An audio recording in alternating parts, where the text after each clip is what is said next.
There is drama in the vibe coding AI universe, and we're going to cover it today and also talk about ways that you can use vibe coding to build companies or to create tools that are really valuable for your company to help it grow and scale better with AI. So we're going to be breaking all of that down. And the headline that kind of grabbed my attention today is that Replit is making a new partnership with Microsoft. This is a company that has traditionally relied very heavily on Google. So we're going to be breaking down everything that's going on. And most eye-watering of all was the fact that Replit went from $10 million in annual recurring revenue. 6 months later, it has just reached over $100 million in annual recurring revenue. So this is growing insanely fast. I think it's one of the top companies leading the vibe coding revolution. We're going to break all of that down. But before we do, Jamie, tell us a little bit about the AI Hustle School community. Yeah, if you've ever wanted to learn more about AI and how to actually use it to grow your business or even make money on the side, that's what AI Hustle is all about. It is a community of over 300 members who all have an interest in making money with AI. So each week we release bonus content over there. We have over 60 episodes now, and we go into very specific detail about how we are actually making money online using AI. Jaeden talks about his music streaming side hustle, which he makes $2,000 to $3,000 in passive income a month doing. This week, we actually recorded a brand new episode about how he's using different tools to scale that. So it's really just a cool place to be. It's $19 a month, and it will go up in the future. So you can kind of lock that price in now if you join today. But we'd love to have you be a part of the community. Let's talk about Replit. So I actually am taking more of an interest in this whole vibe coding thing because previously, in order to bring an idea to fruition, I'd have to not only have a great idea, but find a great developer to work with. And then you have the marketing. There's a whole lot that goes into building an app, especially if you're going to try to sell it or make money with it. So this kind of really eliminates a lot of that. And it sounds like Replit, what is the reason that Microsoft acquired them or partnered with them, is that it is specifically for people who aren't really that experienced in coding. So that really is exciting to me. Jaeden, what do you see this being used for in the future? Yeah, so I mean, I think this is really impressive. The partnership specifically that they made and the direction I think this is going to go in the future is they made a partnership with Microsoft to essentially get it embedded into Microsoft's enterprise cloud app store, meaning like businesses specifically that use a lot of enterprise tools from Microsoft. So there's kind of the big three cloud providers. There's Amazon's AWS, there's Google Cloud, and then there's Microsoft Azure. Those are the three big ones. There's a few others, but I think those are kind of the biggest. So built inside of each of these clouds, there's tons of different products on AWS. Amazon's got a ton of products. Google Cloud has a bunch of products. And you can essentially put apps in there. But once enterprise has signed up with one of these cloud providers and uses it for tools, it makes it a lot easier to use apps that are kind of pre-loaded onto that like enterprise cloud app store to build things. And so I think Replit getting added to Microsoft's is really big. A lot of companies are going to start being able to use it. And the thing that was interesting to me is it's not like wow, this is really going to make Replit's like life. Like Replit is already absolutely crushing it. I think vibe coding has gotten so popular lately where people are essentially able to just sit down and crank out an entire product in a very short amount of time. My brother is a great example of this. He studied marketing like me, and then over the last 3 months, he calls me all the time and he's like, hey, so like I'm building this new app that does like X, Y, and Z. He's in college right now, but not for like coding or anything. It's literally just for like marketing. But he spends all of his time developing, which is something that he's never done before. He has dyslexia as well, so like that's like an added challenge. But with a lot of these tools with vibe coding, you can just tell it in plain English what you want it to build. On Replit's website, they have an example which says, make me a game for older adults that helps create and share their own levels and challenges. You literally say something like that, click go, and boom, it's up developing a full-on app. Replit can help you with the back end. Replit can help you with the front end. It can help you with the logins, with the databases, all of this stuff that was very complicated in the past. So I know for my brother in particular, he started by using Replit. This is a place that he was building tools.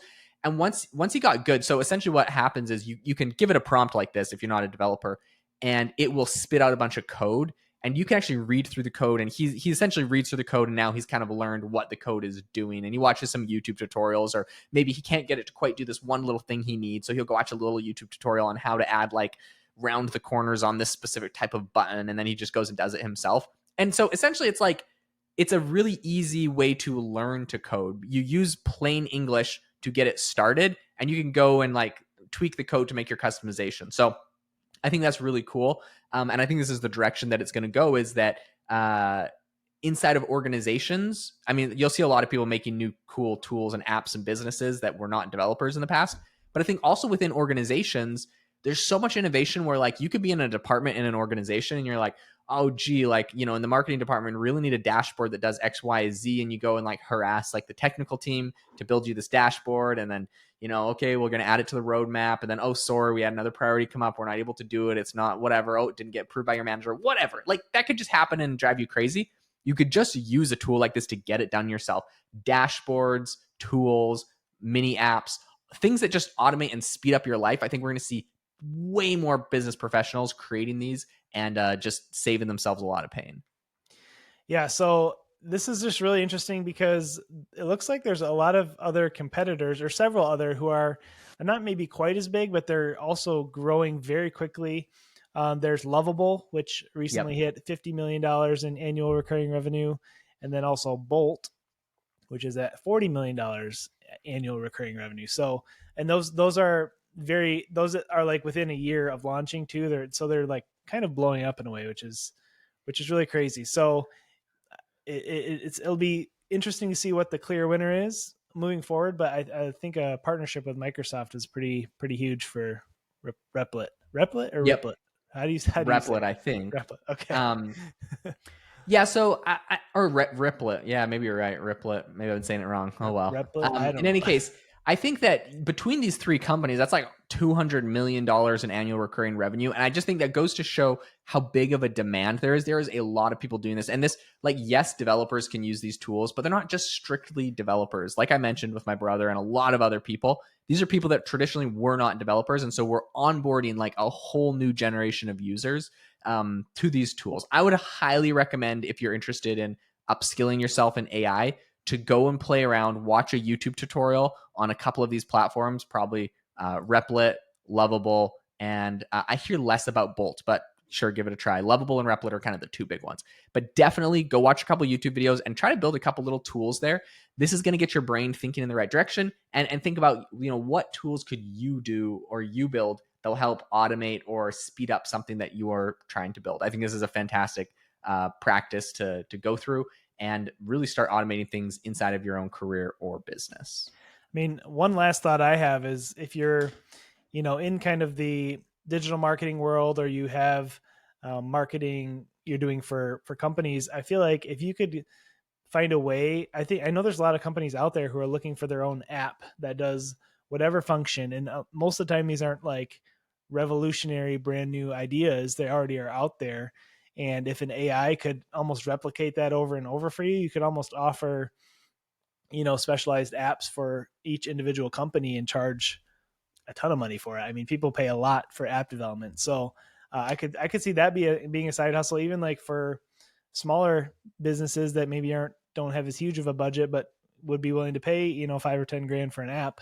You could be that guy. You know, I think there's a lot of opportunity.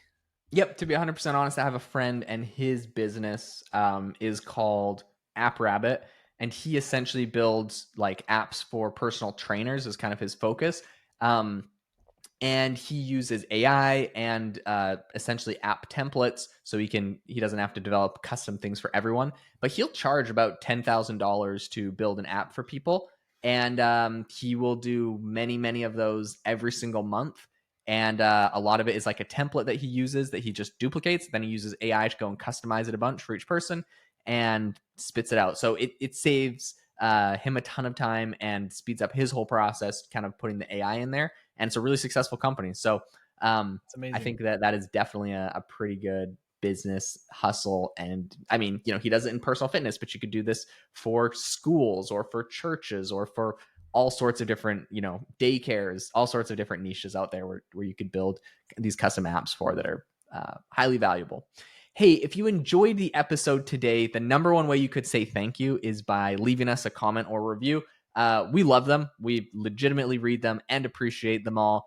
The positive ones, the negative ones you can say for yourself. Just kidding. But yeah, leave us a review. We appreciate them. And if you're interested in growing and scaling your business with AI, make sure to join the AI Hustle School community. It is $19 a month. There is a link in the description.